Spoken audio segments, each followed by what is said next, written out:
Adelante, hermano. Gracias, hermano. Muy buenas noches, hermanos y hermanas que normalmente nos acompañan, nos honra con su presencia aquí en su programa Charlas Bíblicas. Agradecemos mucho a todo el equipo de Radio Telestete que hace posible que este programa se difunda. Y tenemos, como todas estas charlas, la presencia de nuestro muy amado hermano, el profesor Armando González. Muy buenas noches, hermanos. Buenas noches, hermano José Antonio. Es un gusto acompañarte aquí como todos los miércoles desde la Ciudad de México. Hermanos, reciban un saludo afectuoso de nuestra parte. Reciban bendiciones y que el Señor de Gloria el día de hoy pueda darnos palabra y poder transmitir lo que de alguna manera hemos sentido en estos últimos días con respecto a la autoridad de la palabra. Hemos venido platicando varios aspectos referente a ellos, varias referencias, y el día de hoy continuaremos. Quizás pueda ser una de las últimas pláticas que tengamos acerca de esto. Ya le hemos dedicado algún tiempo y veremos qué podemos compartir en el mismo tenor. Creo que hay muchos aspectos importantes. Creo que es importante poder hablar de que la Biblia apostólica también estuvo escrita en griego, como referencia a las múltiples y evidencias que hay en el Nuevo Testamento, que son muchas, en el sentido de que las referencias que se hicieron fueron hechas referencias básicamente de un texto griego que tuvieron los apóstoles y todos los neotestamentarios en sus manos. Entonces, vamos a dar comienzo, hermano. ¿Tienes algo que puntualizar con respecto a lo que veníamos platicando? Bueno, unas últimas observaciones acerca de la importancia de lo que la Biblia dice. A veces resulta que, sobre todo en los críticos, que comienza lamentablemente a verlos más y más, los críticos de la Escritura, muy a menudo pasan por alto detalles que el mismo texto narra, muy importantes, que confirman la autoridad, la veracidad de lo que la Escritura dice, y que simplemente no pueden pasarse por alto sin que exista una gran pérdida, la pérdida de la Escritura misma. Si algo hay que hacer notar es que ciertamente la Escritura se confirma a sí misma. Hay quienes tratan de ver y de decirnos que la Escritura tiene muchos errores de muy diversos tipos, históricos o científicos, cuando en realidad, hermanos, la Escritura no fue escrita como un manual de ciencias, sino tiene objetivos distintos, objetivos diferentes. Es cierto que buena parte de los orígenes a los que se refiere, por ejemplo, el libro de Génesis, no tenemos todos los datos que nos gustaría a nosotros tener hoy como para tejer una historia completa, como en el siglo XX o en el siglo XVII, XVIII, XIX, XX, les gustaría tener. Pero, hermanos, los datos que nos presenta la Escritura son simples, son sencillos, pero a la vez intensamente profundos. Y establecen su propia verdad, la verdad de Dios, realmente aquellas cosas que el Señor quiso comunicarnos. Y que hay espacios muy, muy, muy grandes que los historiadores sienten como vacíos, no lo vamos a negar, pero tampoco es correcto que estos historiadores traten de llenar esos espacios con una serie de elucubraciones, a veces tremendas, y a veces tampoco leemos cuidadosamente estos libros de historia, estos libros escritos muchas veces por arqueólogos o por sociólogos que en repetidas ocasiones dicen: nosotros sabemos que no tenemos los datos completos, sabemos que hay lagunas en estas y en estas partes de la historia antigua, no solamente de la historia bíblica en sí, sino la historia, por ejemplo, aspectos de la historia que retroceden a un pasado verdaderamente inmemorial de la historia de los egipcios o de los asirios. Y los historiadores, los arqueólogos tratan de llenar estos espacios y de reconstruir, entre comillas, la historia que ellos suponen que debió haber estado detrás de estas cosas. Y en muchas ocasiones no nos encontramos más que con eso, simplemente con eso, simple elucubración, aproximaciones. Lamentablemente muchas de estas elucubraciones y aproximaciones dañan seriamente la autoridad de las Escrituras. En tiempos modernos, en últimos tiempos, en nuestros últimos tiempos, ciertamente ha habido, así como hay un movimiento, y lo ha habido yo creo que desde mediados del siglo XVIII hasta la fecha, así ha habido personajes muy importantes que Dios ha levantado, investigadores también, arqueólogos también, sociólogos también, lingüistas, que han hecho trabajos verdaderamente formidables a favor de las Escrituras. Recordamos, por ejemplo, a William Henry Green, que fue un destacado personaje señero del seminario Princeton en Filadelfia, que escribió un par de libros extraordinarios, uno sobre la unidad del libro de Génesis y un libro sobre la hipótesis documentaria, tan verdaderamente arrasador que a la fecha no ha habido quien levante la pluma para contestarle, para corregirlo siquiera. Y hay otros en los tiempos modernos que trazan escenarios muy interesantes. Me refiero, por ejemplo, a John Walton en tiempos recientes, y otros, Casuto, el magnífico Humberto Casuto, con sus comentarios sobre Génesis, sobre Éxodo, sobre sus conversaciones, sobre sus conferencias aquellas sobre la hipótesis documentaria, que, insisto, tenemos nosotros en español y a la disposición de quien lo desee, que presentan escenarios diferentes que dignifican la escritura y honran maravillosamente al autor de la escritura, realmente poniendo las cosas en su sitio.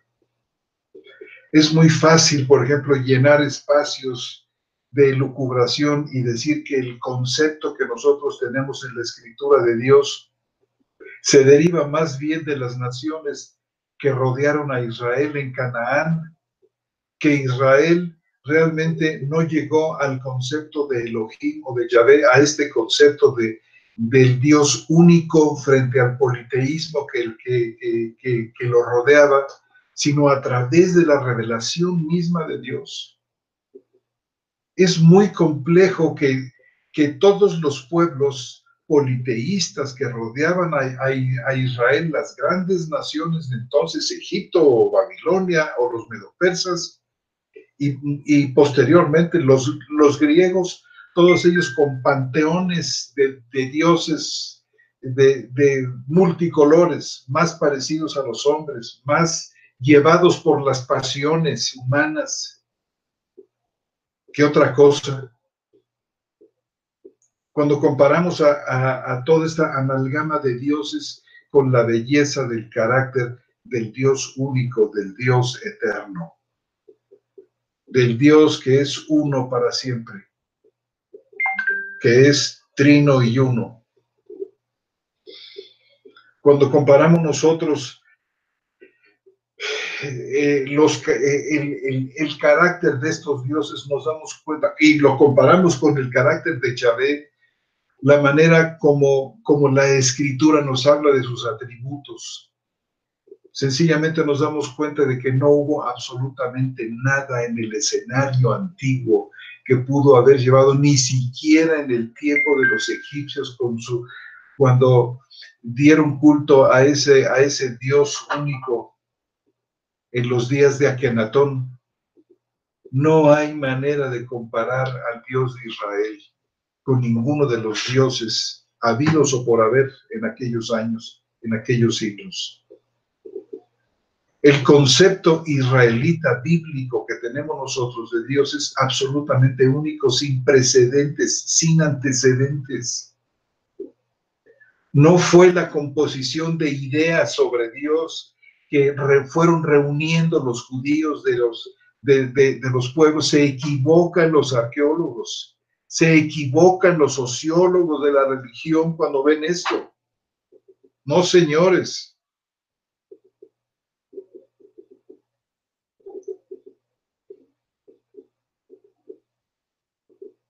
Y hemos querido nosotros presentar algunos detalles sencillos y simples, pero verdaderamente fundamentales, es decir, la historicidad, por ejemplo, de Adán, sobre la cual se edifica en buena medida la gran doctrina de la justificación del Nuevo Testamento. Al comparar al primer Adán con el segundo Adán, fundamental. Si nosotros pensamos que Adán es un mito, una manera como los judíos cubrieron o dieron forma a su fe, entre comillas, que si esta fe no está fundada realmente en el pensamiento de Dios, en la revelación de Dios, esta fe no es otra cosa que otra invención humana, que no se distinguiría mucho de todas aquellas descripciones de los dioses antiguos. No es una manera de revestir la fe, sino es la presentación objetiva, siempre colocándonos en el tiempo y en el espacio. Situaciones ciertamente de origen divino, como la creación de Adán y Eva, pero colocados inmediatamente en el ambiente del tiempo y la historia. Dios forma un jardín que está al lado de un río y al lado del otro, al este y al oeste.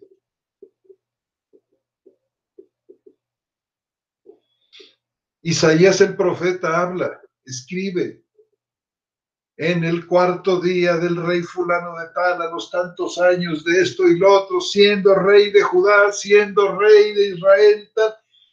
Inmediatamente son colocados estos personajes que no son míticos ni pertenecen al otro filosófico, sino que son de carne y hueso, colocados en el contexto de la historia, y ellos hablan de parte de Dios y dicen cosas muy importantes que, por ejemplo, Jesucristo refrenda y que da todo el peso de su autoridad diciendo: el cielo y la tierra pasarán, pero mis palabras no pasarán.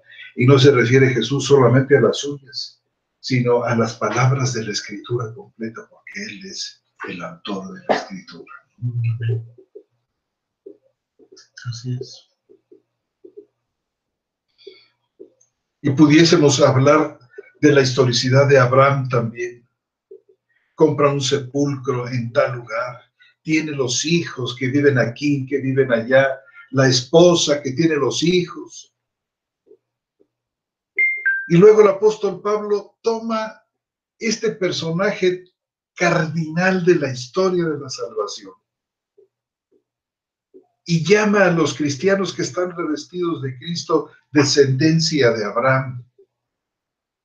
Y fundamenta toda la gloriosa y magnífica doctrina de la justificación por la fe en las acciones históricas y en las palabras de Abraham.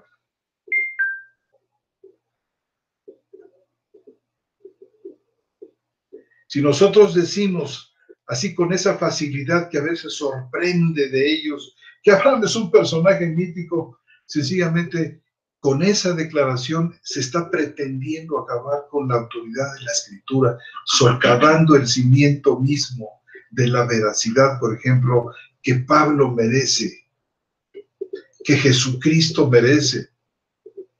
Cuando Jesucristo dice, de mí escribió Moisés, es porque realmente Moisés escribió acerca de él y no es un mito, ni es una proyección de la fe, entre comillas, de los israelitas.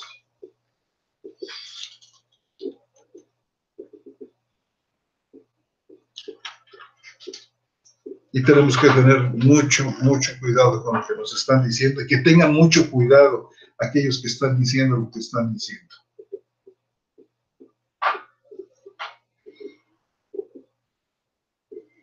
Sí, ese texto es muy importante, hermano, es el texto de Juan, el Evangelio de Juan, capítulo 5, el que citas.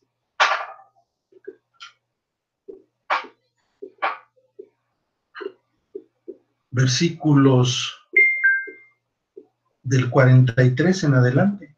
Si me permites leerlo, te lo puntualizo. Por favor, hermano. Dice el Señor Jesús, yo he venido en el nombre de mi Padre y no me recibís. Si otro viene en su propio nombre, a ese recibiréis.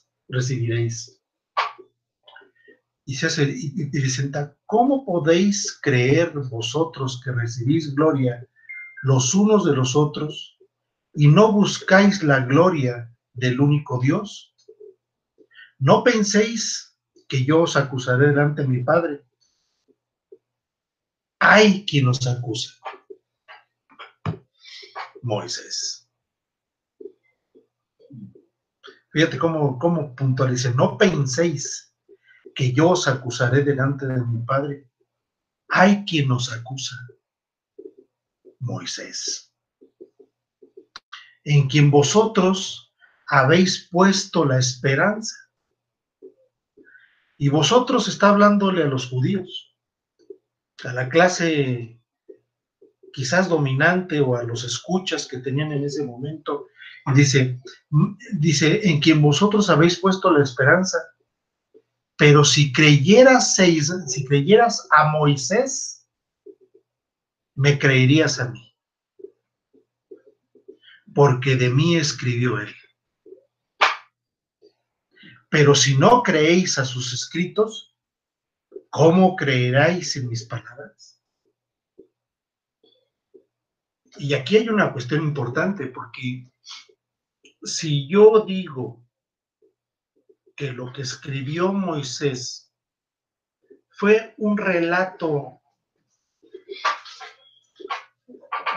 una fábula, un cuento, como algunos dicen, acerca de la creación, por ejemplo, del mundo y de toda la ley que involucra al pueblo, entonces estaríamos diciendo que lo que Moisés dijo fue mentira, fue cuentito, no tuvo autoridad. E inmediatamente entonces le quitamos la credibilidad al Señor Jesús. Yo creo que eso es muy grave. Yo creo que es muy grave porque si el mismo Señor refiere, como dice, no penséis que yo os acusaré delante del Padre. Hay quien os acusará.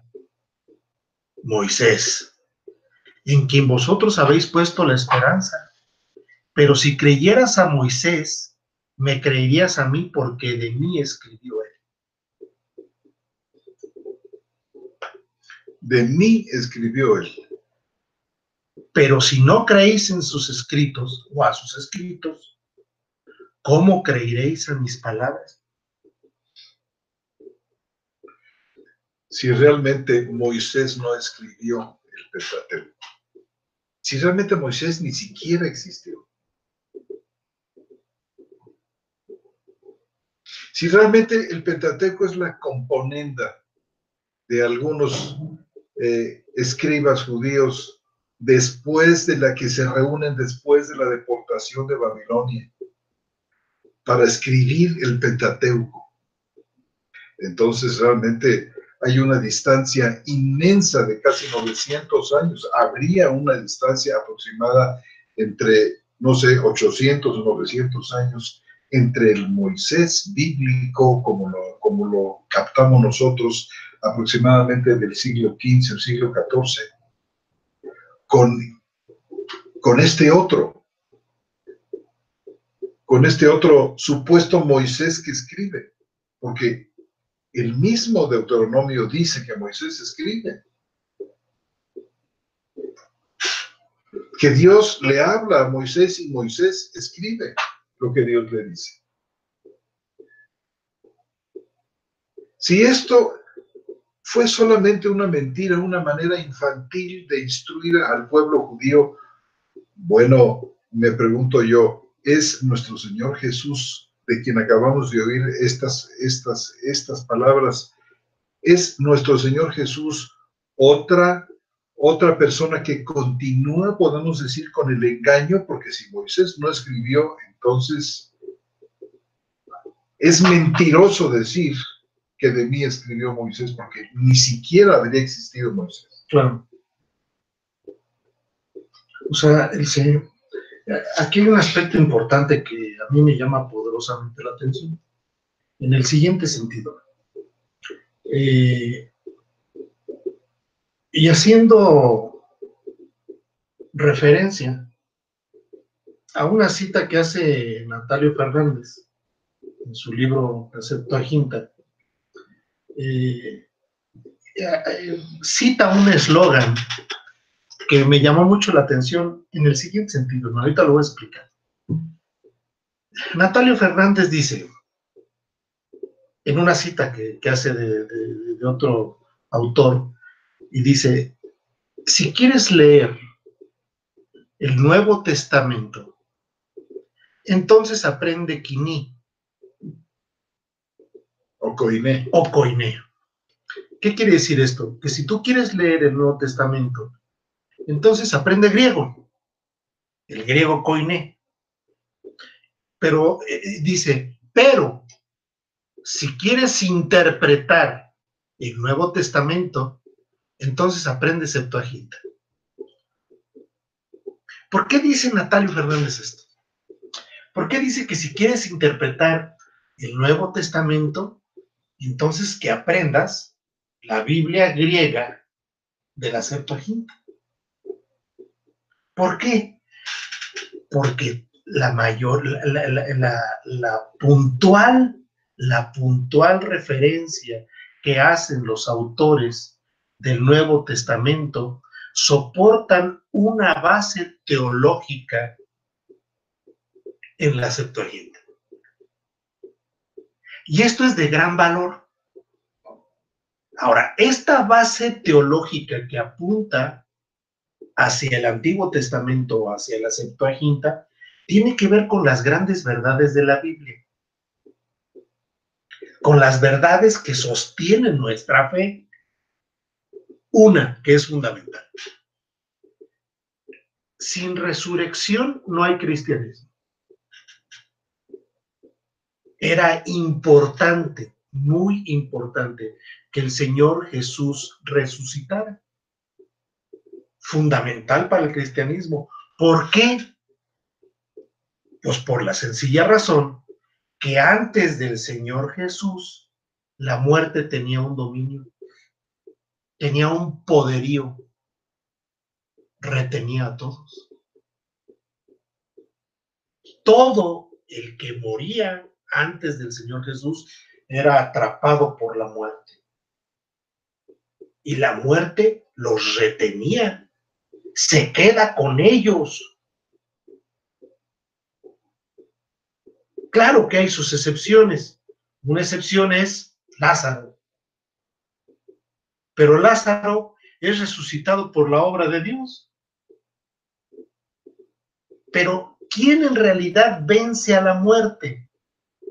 Quien vence a la muerte es el Señor Jesús. La muerte ya no retuvo al Señor Jesús.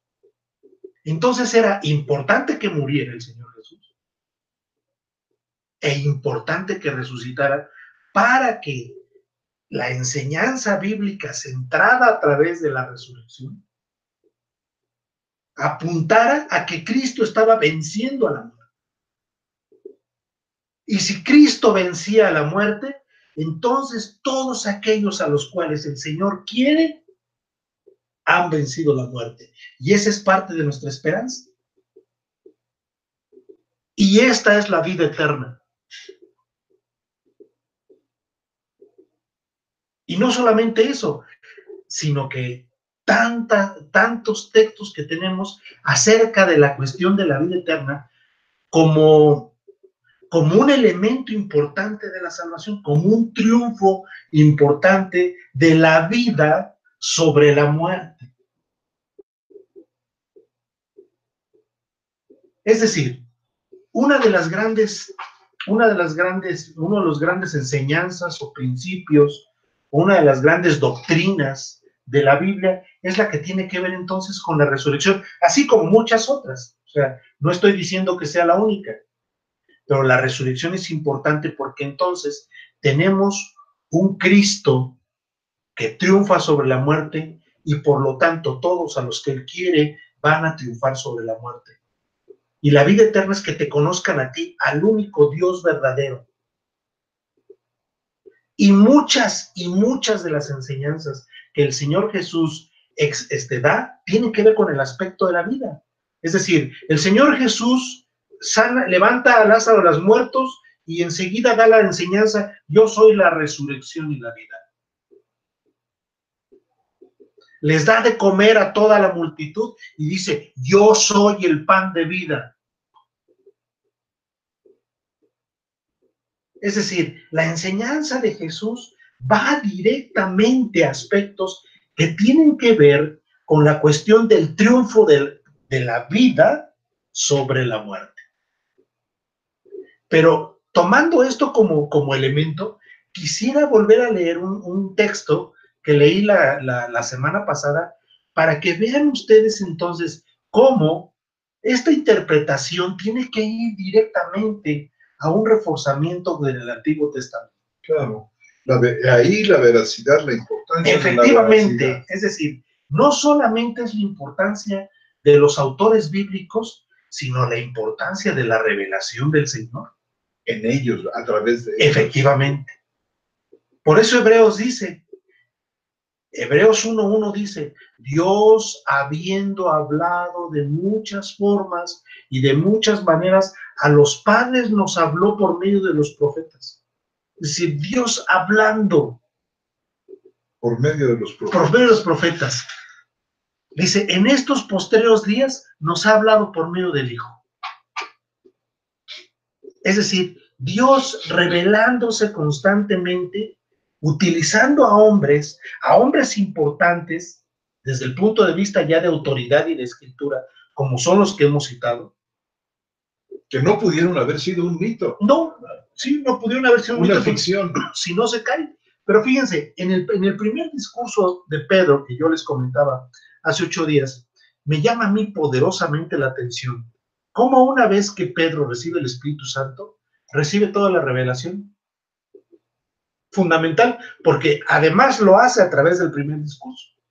Importante. Les leo, hermanos.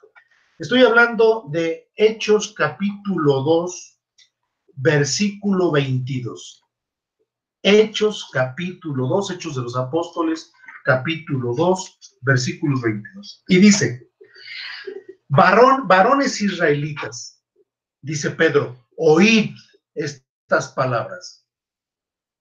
Jesús Nazareno, varón aprobado por Dios entre vosotros con maravillas y prodigios y señales milagrosas que Dios hizo por medio de él entre vosotros, como también sabéis vosotros, a este Jesús, entregado por el determinado designio y anticipado conocimiento de Dios, matasteis por manos de inicuos, crucificándolo.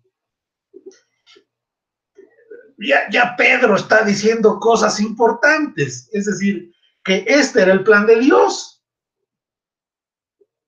¿Quién se lo reveló? Es decir, no es más que la obra del Espíritu Santo. Y dice, a este entregado por el determinado designio y anticipado conocimiento de Dios, matasteis por mano de inicuos, crucificándolo. Y fíjense lo que dice Pedro, a quien Dios levantó, habiendo soltado los dolores de la muerte, y viene el gran reforzamiento doctrinal. Dice, porque no era posible que él fuera retenido por ella, por la muerte. Es decir, no había la posibilidad que la muerte triunfara sobre la vida espiritual en Cristo y sobre la vida eterna del hombre en Cristo. Dice, a quien Dios levantó habiendo soltado los dolores de la muerte, porque no era posible que él fuera retenido por ella. Porque David dice al respecto. David dice. Y apunta para atrás. Entonces David sí dijo algo. Efectivamente. No fue un personaje mítico. Es decir, viene el reforzamiento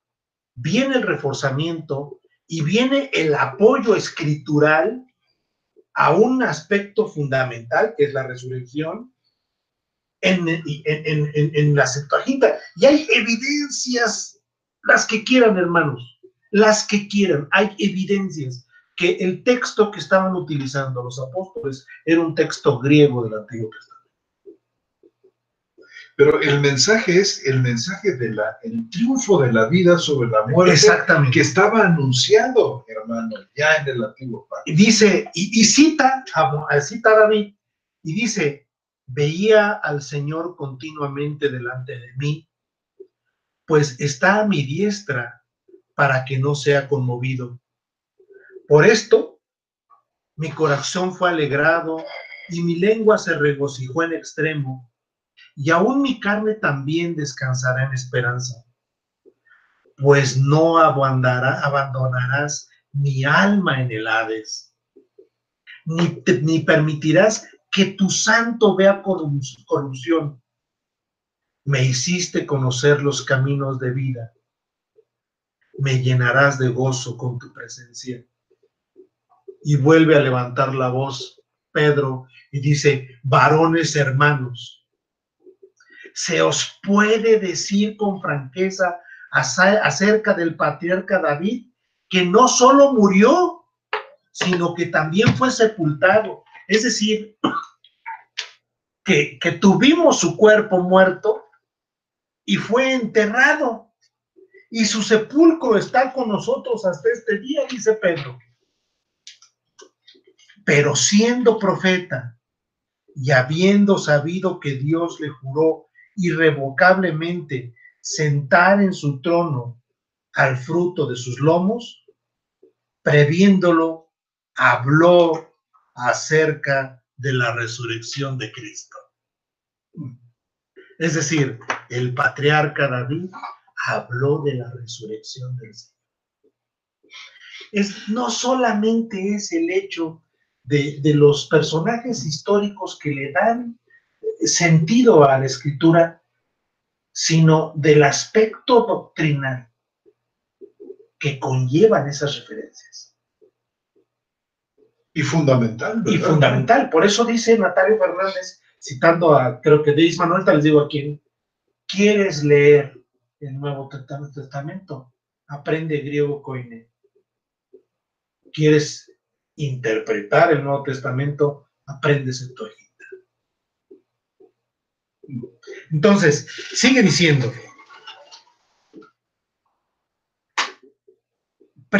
dice, habló acerca de la resurrección de Cristo, que no fue desamparado en el Hades, ni su carne vio corrupción. Pedro está interpretando las 70 con estos textos. Dice, a este Jesús resucitó Dios, el cumplimiento de los tiempos. Lo que se había dicho se cumple en Cristo Jesús. A este Jesús resucitó Dios, de lo cual todos nosotros somos testigos. Fundamento apostólico.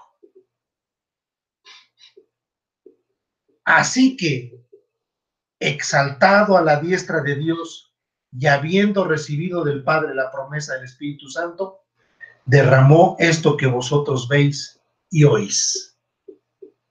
Porque no subió David a los cielos, pero él mismo dice, y vuelve a citarlo. Dijo el Señor a mi Señor, siéntate a mi diestra, hasta que ponga a tus enemigos por estrado de tus pies. Sepa pues con certidumbre toda la casa de Israel, que a este Jesús, a quien vosotros crucificasteis, Dios lo hizo Señor y Cristo. ¿Y saben qué, hermanos? Digamos amén. Amén.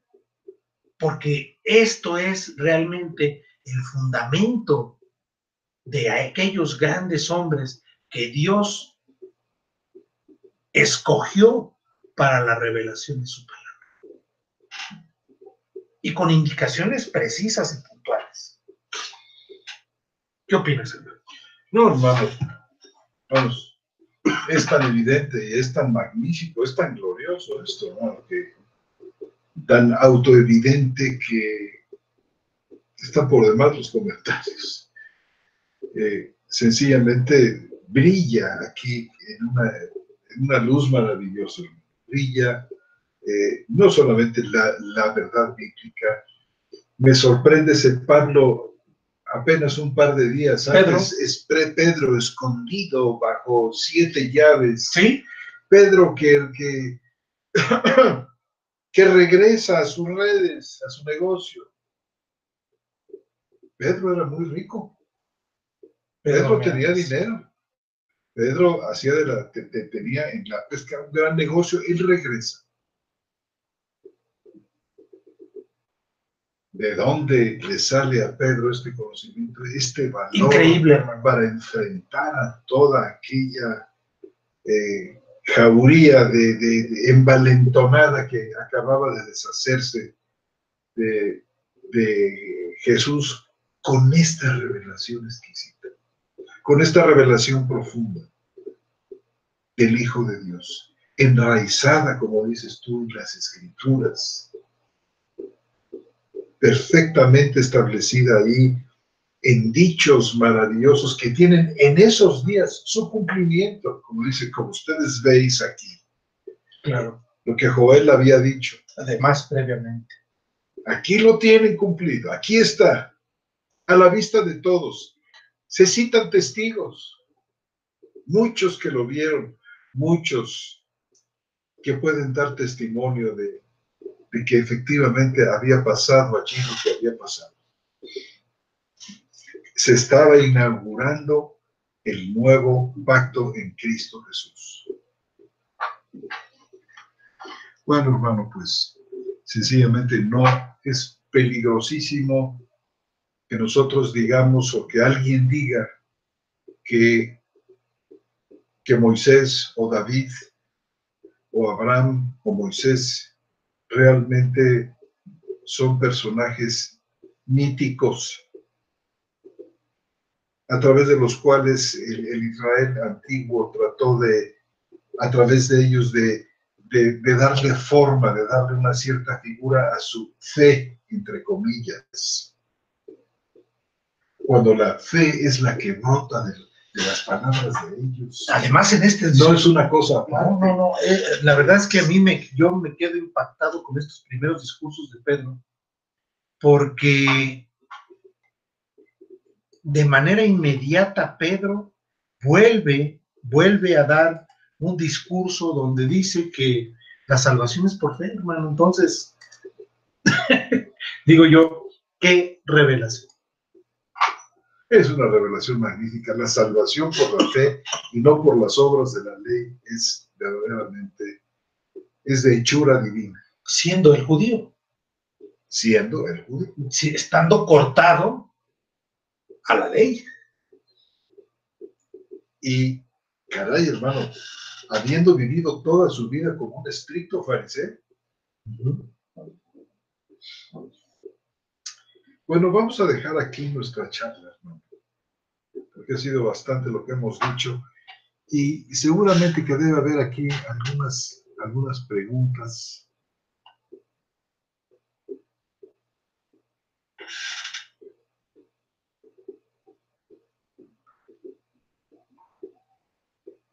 Aquí, por ejemplo, Alexander Porras dice: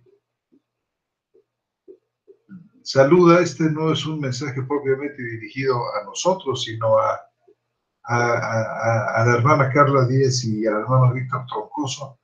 Tengo una pregunta si nosotros nos referimos, nuestro hermano Armando y su servidor, a 2 de Timoteo 3:16, en el sentido de que toda la escritura es inspirada por Dios y es útil para la enseñanza, para la refutación del error. ¿Podrían dar alguna referencia? Dice, Pablo se estaba refiriendo a la Septuaginta.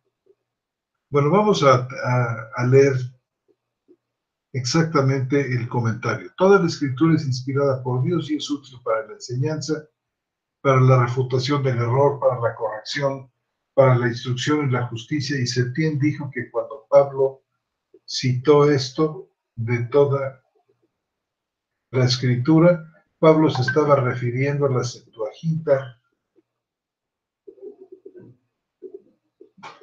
y no al texto hebreo.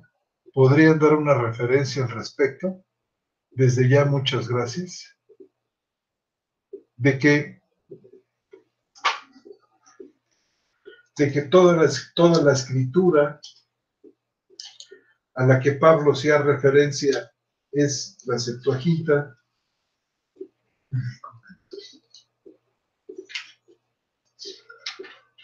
Bueno, lo que nosotros dijimos en aquella ocasión y confirmamos ahora en esta ocasión es que las citas que se hacen del Antiguo Testamento en el Nuevo Testamento, todas están tomadas del texto griego de la Septuaginta. No son traducciones del texto hebreo, hechas por ellos, por Pablo, por ejemplo, por Mateo, no. Son citas de la Septuaginta, porque son citadas, valga la redundancia, con una precisión extraordinaria. Si nosotros cotejamos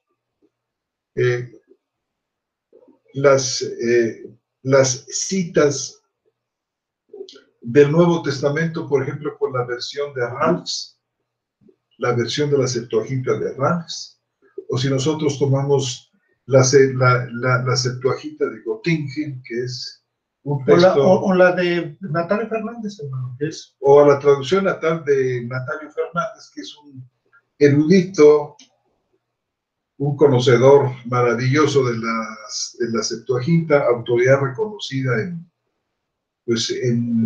el mundo académico de hoy. Si nosotros citamos o comparamos la traducción estupenda que hizo Natalio Fernández y la señora María Spotorno junto con un equipo de traductores bajo su cuidado, pues nos damos cuenta que es la misma. Es idéntica. Ahora, yo creo que, si me permiten hacer un comentario con respecto al texto de Timoteo, a mí me llama poderosamente la atención lo siguiente. Y es esa obra perfecta del Señor, es decir, esa obra fundamental del Señor, donde la manera donde Él instrumenta que el hombre tenga posibilidades de tener la mente de Cristo, de estar capacitado para el entendimiento de la Escritura, es una obra que el Señor hace de manera impresionantemente inteligente.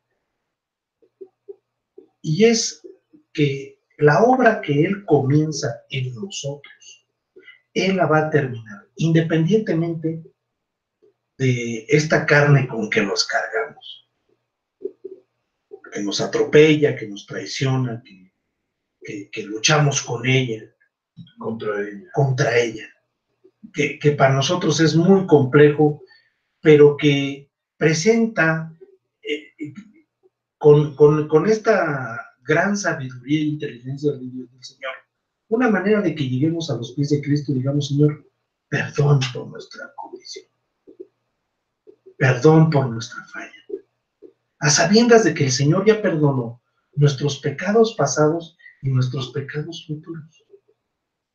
Y que a veces decimos, no, Señor, y ahí estamos otra vez. Pero a mí me llama mucho la atención el texto que está citando el hermano, y en base a lo que está citando voy a dar una interpretación, porque yo no creo que se refiera solamente a la 70, a la Septuaginta, sino yo creo que se refiere a toda la Escritura. Para el momento en que Pablo le escribió a Timoteo, ya había varios libros. Fíjense cómo dice. ¿Varios libros de qué? Ya había varios escritos de Pablo, ya había varias cartas escritas por Pablo. Dice lo siguiente: toda la Escritura es inspirada por Dios y es útil para la enseñanza, para la refutación del error, para la corrección, para la instrucción en la justicia. Y fíjense cómo remata el texto: a fin de que el hombre de Dios esté capacitado.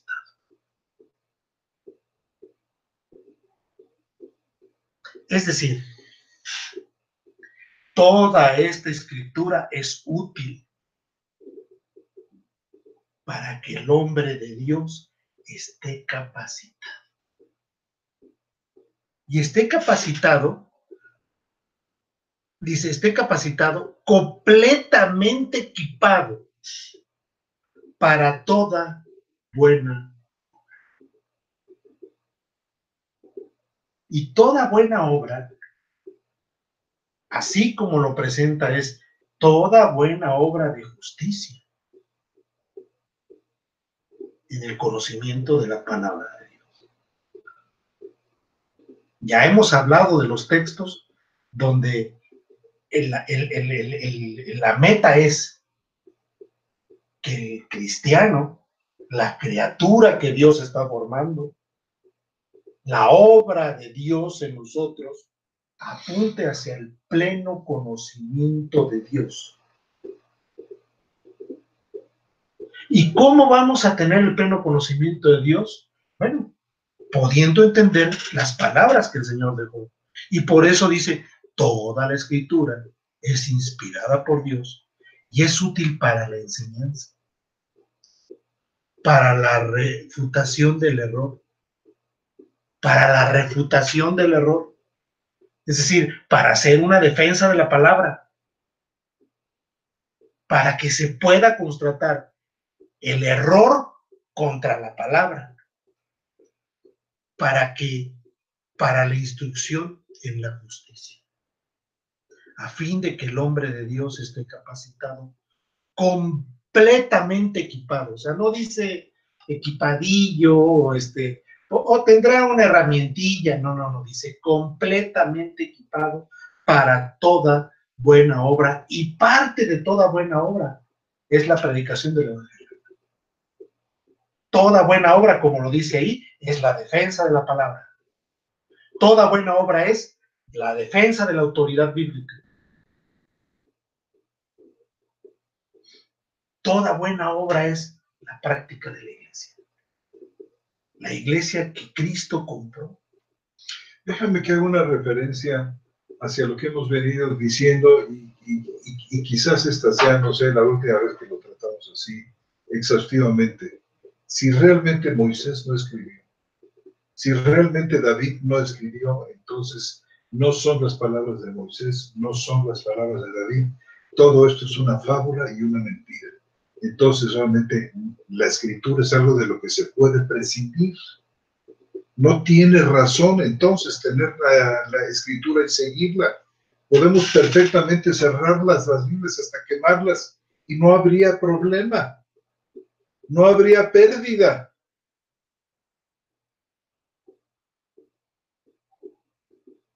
Pero, hermano, resulta que esta importancia de la escritura en nuestra vida, como tú la acabas de plantear en este momento, tiene como necesario sustento y fundamento su veracidad. El hecho de que Dios es veraz, de que toda palabra es inspirada por Dios, respirada por Dios, transmitida por Dios desde su esencia misma. Es la revelación del carácter de Dios. Es absolutamente imprescindible. Y hermanos, cualquier intento de dañar su autoridad y su veracidad, hermano, sencillamente creo yo que es asunto sumamente grave. Porque todos estos intentos son para quitarnos la escritura. Y yo solamente puedo ver detrás de esto, aunque me juzguen, no sé cómo, por lo que voy a decir, es la obra de Satanás contra la palabra de Dios. Es un intento verdaderamente infernal. Yo también así lo creo. Por zafarnos de las manos, porque perdamos nosotros la confianza en la palabra. ¿A qué quedaríamos reducidos entonces? ¿A dónde voltearíamos? Como decía Pedro, Señor, ¿a quién iremos? ¿A dónde? A nosotros mismos. ¿Hay en nosotros la capacidad como para establecer absolutos morales? Ya la palabra, ya sencillamente, ya chirria en los oídos de mucha gente que piensa en este momento, y hay una cantidad de gente que comentábamos en el estudio que tenemos aquí los martes, de millennials, como les gusta llamarlos, todos estos jóvenes para quien sencillamente no hay manera de presentarles la escritura y ni de presentarles religión alguna, para quienes ven como una absoluta imposibilidad el trazar puntos de referencia morales para la vida. Sencillamente que cada quien se vuelve el árbitro de su propio destino. Esa es la corriente de este mundo. Esta es la corriente de este mundo y un ataque que ciertamente, hermanos, no va a quedar, escuchen bien, incólume, porque hasta el día de la muerte estaremos en la raya combatiendo por la verdad de la Escritura y del Evangelio. Dios nos tenga en su... Y Dios nos ayude. De sus manos y nos ayude. Y bueno, tenemos una palabra más de nuestro hermano Jesús Lozada, que dice: saludos hermanos, profesor José Antonio Septién y hermano profesor Armando González, qué importante su conferencia, desenmascarando a tantos falsos maestros que en la actualidad están llevando a caer en confusión y apostasía a muchos pequeños en la iglesia. Cita primero de Timoteo 4:1, pero el Espíritu expresamente dice que en los postreros tiempos algunos apostatarán, es decir, le darán la espalda a la fe. Apostatarán de la fe. Y aquí fe tiene el sentido, hermano, de disciplina, de cuerpo doctrinal, ¿verdad? Sí. Escuchando a espíritus engañadores y a doctrinas de demonios. Cita otra escritura, segunda de Timoteo 4:3-4. porque vendrá tiempo cuando no soportarán la sana doctrina, sino que sintiendo comezón de oídos se acumularán para sí mismos maestros, conforme a sus propias concupiscencias, y apartarán el oído de la verdad y serán extraviados a las fábulas. Una escritura más, Tito, capítulo 1, versículos 13 al 14. Este testimonio es veraz, por lo cual repréndelos severamente para que sean sanos en la fe y no presten mucha atención, ni mucha ni poca, a fábulas judaicas ni a mandamientos de hombres que pervierten la verdad. Un par de textos más, 2 Tesalonicenses capítulo 2, 3, muy a propósito todos estos versículos. Hermano Lozada, muchas gracias. Nadie os engañe en ninguna manera, porque no vendrá sin que antes venga la apostasía y sea manifestado el hombre de iniquidad, el hijo de la perdición. Dios siga bendiciendo su obra en ustedes que están presentando la verdad. Hermano, muchísimas gracias por sus palabras. Creemos nosotros que así es y seguiremos haciéndolo. Alexander Porras dice: hermanos, gracias por sus respuestas y charlas. Pregunto, ya que a mí no me queda muy claro, ¿cuál es el texto que Jesús cita de los apóstoles? Es que necesito entender mejor para aclarar mis pensamientos. Yo creo que para la próxima reunión que tengamos aquí el miércoles, vamos a empezar a tocar estos puntos que son importantes, hermanos. Ya muchos nos han preguntado y creo que es justo que les demos nuestro punto de vista y que lo vayan pensando. Sí, vamos a empezar a hablar de la 70. De la versión Septuaginta. Aquí hay toda una serie de sorpresas. Algo que será de gran interés, creemos nosotros, para todos ustedes. Y bueno, pues no sé si haya alguna otra participación o pregunta. A veces nada más tenemos aquí lo que nos hacen favor de hacernos llegar en el chat de Radio Teleste. Nos informa que también en YouTube hay un chat en el que se plantean preguntas, pero hermanos, lamentablemente no tenemos la oportunidad de acercarnos a este chat para tenerlas aquí. No sé si para las ediciones que siguen de este programa, si el Señor lo permite, hay algún hermano o hermana que tenga la bondad de recoger estas preguntas del chat de YouTube y plantárnoslas aquí en este chat de Radio Teleste que se llama Comentarios y Preguntas.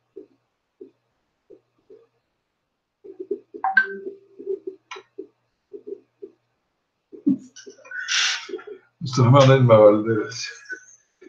Saludos, hermanos, qué buena noticia que hablarán de las 70. Amén, hermana. Amén. Espero que sea de grande interés, un tema muy fuerte, un tema muy controvertido, pero fascinante.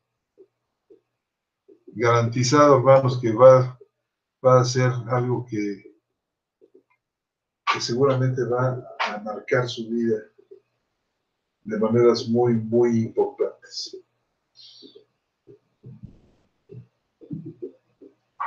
Y bueno, hermanos, pues nos despedimos de ustedes. Dios los bendiga mucho, hermanos, y esperemos que la próxima semana podamos tener una audiencia importante. Vamos a hablar de algunos aspectos fundamentales, ¿verdad, hermano? Hermosamente expresados a través de la Escritura, con el poder de Dios que ha dejado a través de ella. Hermanos, vamos a gozarnos en ello, van a ver. Amén, hermanos.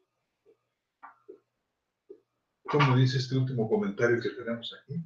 Dice Giovanni Navas, dice lo siguiente: hermanos, ¿sería posible que hagan un programa explicando sobre el nombre propio de Dios? Dice, ¿por qué no es Jehová sino Yahvé o Yahweh? ¿Qué opinas? Yo me declaro un poquito ignorante en ese sentido. Tengo mis opiniones, tengo mis puntos de vista, pero no me he documentado lo suficiente. Bueno, yo creo que vamos a ir siguiendo el fluir de estos temas que sentimos son muy, muy importantes. Y yo creo que poco a poco vamos a ir soltando algo de esto, poco a poco. Sí, hermano. Entonces, lo iremos haciendo. Muy buenas noches tengan todos Buenas ustedes, noches, hermanos. muchas gracias a Radio Dios los Teléstete. bendiga. Muchas gracias al equipo de Radio Teléstete, a todos los que nos visitaron, estuvieron con nosotros en sus charlas bíblicas. Hasta otra ocasión.